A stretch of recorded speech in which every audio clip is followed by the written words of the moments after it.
Alright, everybody out there in the Craft Chest Nation, as I Craft Chest here. And recently I did an unboxing on the Blaupunkt radio. This is the whole thing. It's not just a faceplate, but this is that, well, some people paid $10. I paid $12.42 for it. I actually bought two of them. This is the second one that I bought. The other one's already in the car, just kind of laying up in the face, the big hole of the double din.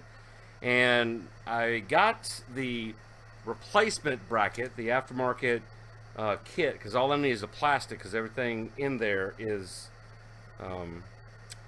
just not, it's bypassed, basically, to where I don't have to worry about all that ding-dong bell and aftermarket plugs and all that. And I'm sitting here going, I've done this how many times in the past years to where I know what the hell I'm doing. And I couldn't get this thing, let me turn this light on right here. I couldn't get this, I just, it keeps on popping out, whatever. And if you see, this is the head unit, which I may end up having to put this JVC back in here at the end of the day, because as you can see, let me show you. What's supposed to happen is the aftermarket stereo is supposed to rest in there just like that. Okay, just it's supposed to fit just like that, and you can put your pocket in the bottom if you want. You don't have to if you don't want to. All right, because of the side plates, and you know, because of this, you mount it on there and be done with it. Well, I was wondering what the gotcha was gonna be on this particular stereo. Check this out. All right, I don't know if you can actually see this, but look, it's too wide. It does not fit this aftermarket kit. I don't know if I can get the light just right, but see right here, that is riding on the back side of that plate. See? Can y'all see that? See right here? It won't go in the bottom. And you can tell that curve right there.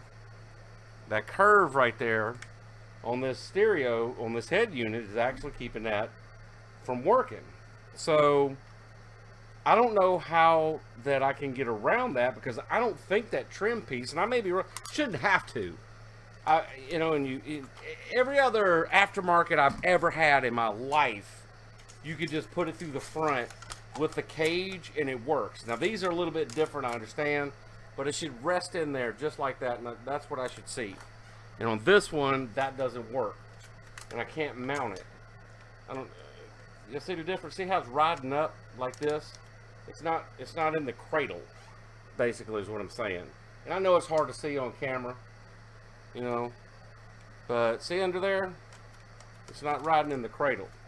So this head unit, albeit it's a pretty good head unit, because I've been, you know, after I got the ARC Audios back online, it's actually a pretty decent head unit. And it does give you that true 10 watts per channel that it says it does. I've only got it running on just those. I don't even have the door speakers hooked up right now.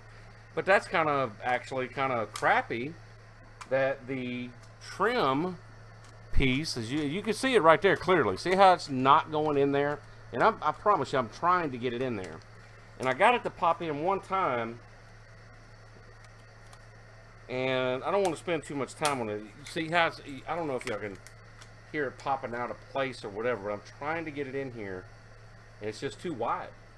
It is too wide for this bracket, and it won't secure. And on top of that, the way this has mounting screws in these side plates,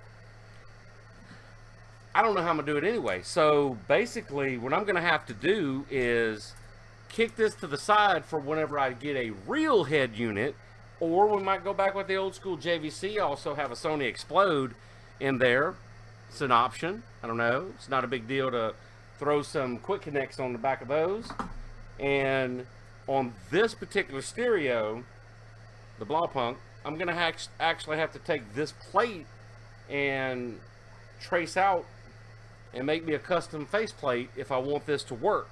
Which is not a big deal, because luckily I just have, if you can see, right here and right here are my mounting points. And I can make a faceplate, but it's not, it's going to look all jacked up. I do have some wood grain that I could work with and make a faceplate, but I thought for sure that I was going to have those, like, hey man, tonight You know, we'll go out there, we'll live stream the install. I'll go ahead and get this put together and get this mounted, and then we'll go outside and do a little short live stream tonight on YouTube. But no, because this does not fit. I mean, what's up, Blaupunkt? How you gonna have something that's different? I mean, come on, man. You know, and I was wondering, but I can't complain because I'm actually going to take these. My gears are turning on some other projects that we're going to do with this because this is still an awesome head unit. Briefly, if you didn't see that last video, USB, micro SD, 3.5 on the front, RCA's out on the back, another USB on the back for charging. This 3.5, I think somebody ended up saying it works. I haven't tried it. Bluetooth, you know, it's phone calls you could take on it, and it does have for its dollar. I'm gonna tell you right now, I crunk it on those ARC audios, and Ariana Grande sounds pretty damn sexy on this little head unit, so we can't really complain.